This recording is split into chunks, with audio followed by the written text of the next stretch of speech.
दुख तृष्णा,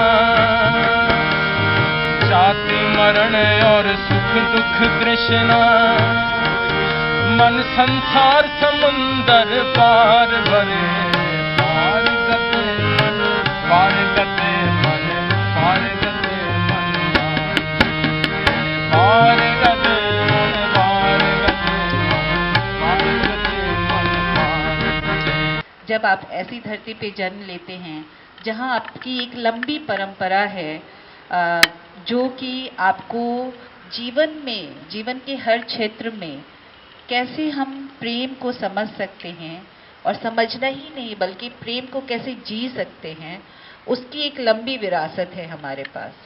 लेकिन पूरा जो मॉडर्न टाइम है और पूरा जो कैपिटलिस्ट मोड है और अभी क्रॉनिक कैपिटलिज्म के दौर से हम गुजर रहे हैं, तो उसमें ऐसा हो गया जैसे हमने खुद को ही हम भूल गए कि हम कौन हैं, हमारी जड़ कहाँ है।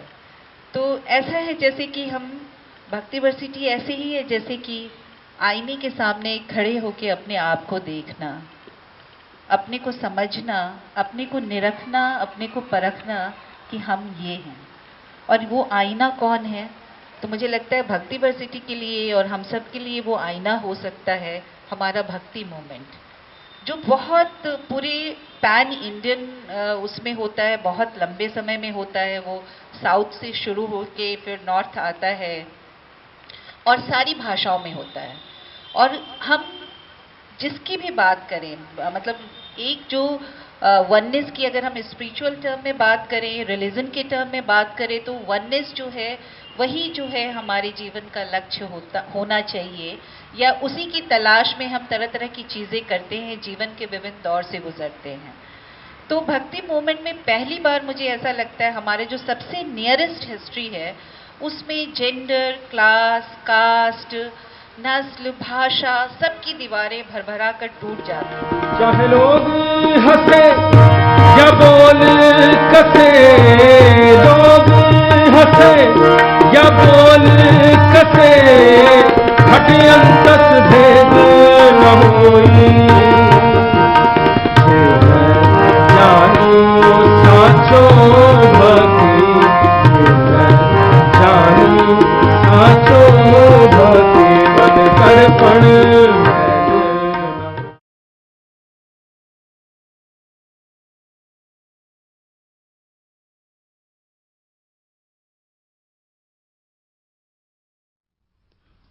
संसार की पहली महिला सूफी संत राबिया अल-बसरी का जन्म इराक के बसरा शहर में 713 ईस्वी में होता है। बहुत ही गरीब, यतीम और गुलाम राबिया बचपन से ही खुदा की इबादत किया करती थी। गुलामी से आज़ाद होने के बाद वो गांव-गांव, सहरा-सहरा, जंगल-जंगल भटक के खुदा की इबादत करने लगी। एक रात वो किसी गांव में पहुंची और लोगों का दरवाज़ा खटखटाने लगी कि एक रात रहने के लिए जगह मिल जाए, लेकिन उनको कोई आसरा नहीं देता है। तो वो सारी रात आसमान के नीचे चांद तारों के साथ खुदा की इबादत करती हुई बिताती हैं। वो रात खुदा के नूर की रात बन जाती है और खुदा का नूर राबिया के भीतर उतर आता है। अगली सुबह राबिया फिर से हर दरवाजे पे जाती हैं और सबका शुक्राना अदा करती हैं कि अच्छा हुआ जो आपने रात मुझे आसरा नहीं दिया, नहीं तो मैं खुदा के नूर से वंचित रह जाती। राबिया की ये कहानी वंचना को विपुलता में बदलने की कथा है। एक बार की बात है, राबिया एक हाथ में आग का बर्तन लेके और दूसरे हाथ में पानी का बर्तन लेके सड़क पे दौड़ रही थी। तो लोगों ने पूछा, राबिया भी आप ये क्या कर रही हैं? तो उन्होंने कहा कि मैं आग से जन्नत के सुख को जला रही हूं और पानी से जहन्नुम की आग को बुझा रही हूं। क्या मंदिर मस्जिद दैरो हरम, जिधर देखो सूरते यार है, जिधर देखो सूरत यार है, एक पुकार है, एक पुकार है, वहाँ नाम ना दीवार है, अपनी सजदे में हूँ,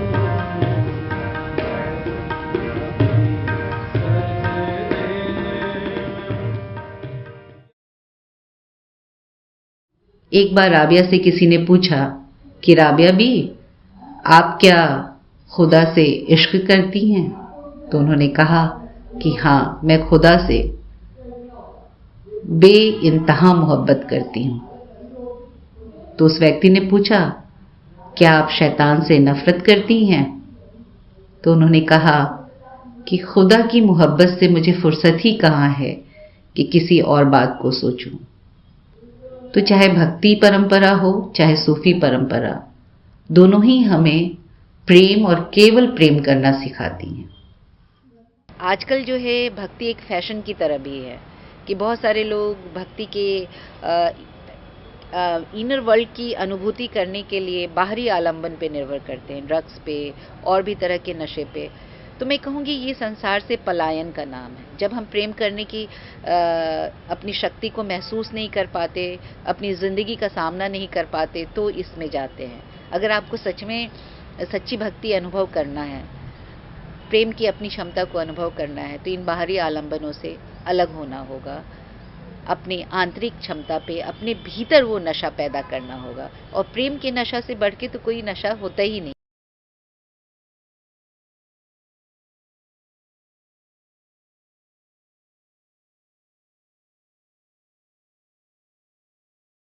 कन्नड़ भाषा की पहली कवयित्री अक्का महादेवी का जन्म कर्नाटक के शिवमोगा जिले में 1130 ईस्वी में होता है। वो बचपन से शिव की दीवानी थी और बला की खूबसूरत थी। वहां के स्थानीय राजा कौशिक का दिल उन पर आ जाता है और वो शादी का प्रस्ताव भेजते हैं। अक्का के माँ बाप शादी का प्रस्ताव ठुकरा देते हैं तो राजा उनको तरह तरह से यातना देने लगते हैं। माँ बाप के कष्ट को देख के अक्का महादेवी 2 शर्तों के साथ राजा से विवाह के लिए तैयार हो जाती हैं।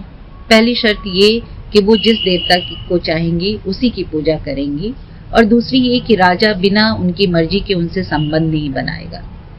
राजा जब शर्त तोड़ देते हैं तो अक्का महादेवी महल छोड़ के आने लगती हैं। तो राजा कहते हैं कि तुम्हें महल छोड़ के जाना है तो सब कुछ का त्याग कर देना होगा, यहाँ तक कि वस्त्र का भी त्याग कर देना होगा। और अक्का महादेवी का साहस देखिए कि वो भरी सभा में अपने सारे वस्त्र उतार देती हैं और अपने लंबे बालों से अपनी देह को ढककर महल से निकल जाती हैं और शिव को पाने की एक नई यात्रा पे निकल जाती हैं।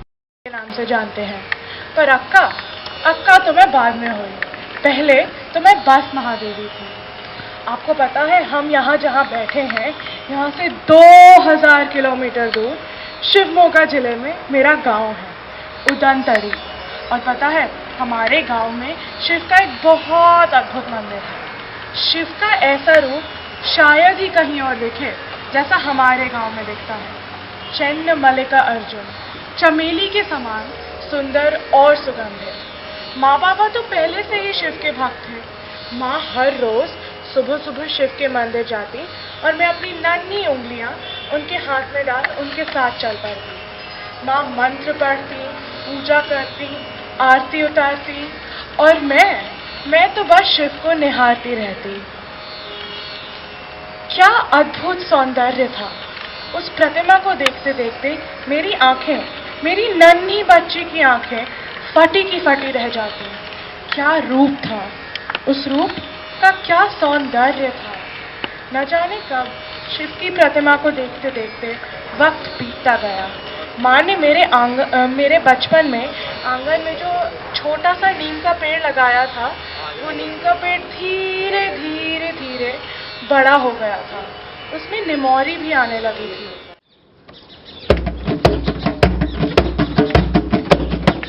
माई रे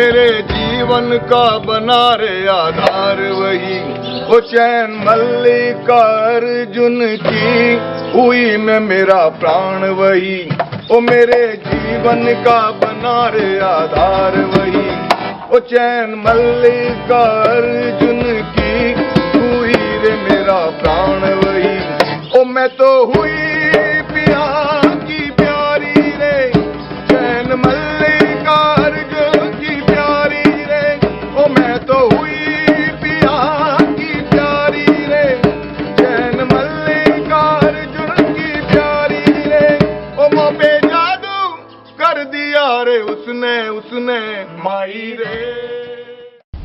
जब हम खुद से प्रेम करने लगते हैं, विश्वास की दुनिया में जीने लगते हैं, तो कोई दूसरा नहीं होता है। हम निर्वैरी हो जाते हैं, हम निर्भय हो जाते हैं, और यहाँ से शुरू होती है बेशर्त मोहब्बत की यात्रा, और वहाँ से शुरू होती है एकत्व की यात्रा, और तब कोई पराया नहीं रहता है, तब सबका सुख दुख अपना ही सुख दुख लगता है, और फिर हम सेवा के एक भाव में जीने लगते हैं। तू क्या ढूंढे ओरे पथिकवा, कभी इस मंदिर कभी उस मंदिर, बाहर क्या तू ढूंढे उसको, तू ढूंढ ले उसको अपने अंदर, जो है सबके अंदर। ओरे पथिकवा ओरे पथिकवा।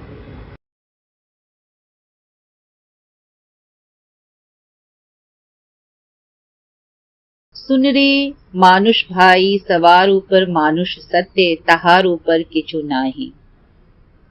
बंगाली कविता को मानवता का पाठ पढ़ाने वाले पहले कवि चंडीदास का जन्म 1320 ईस्वी में बंगाल के बीरभूम जिले में होता है, लेकिन मानुष्य सत्य के इस रहस्य तक उनको पहुंचाने वाली रामी हैं, जो एक गरीब विधवा धोबन थी।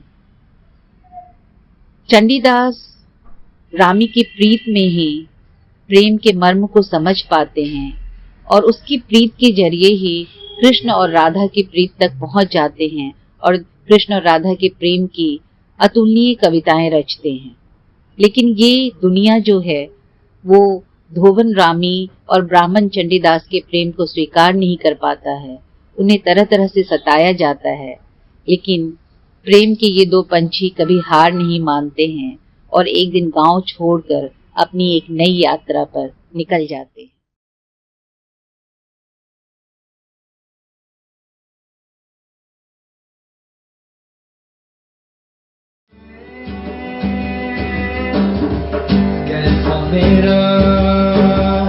कैसा मेरा माही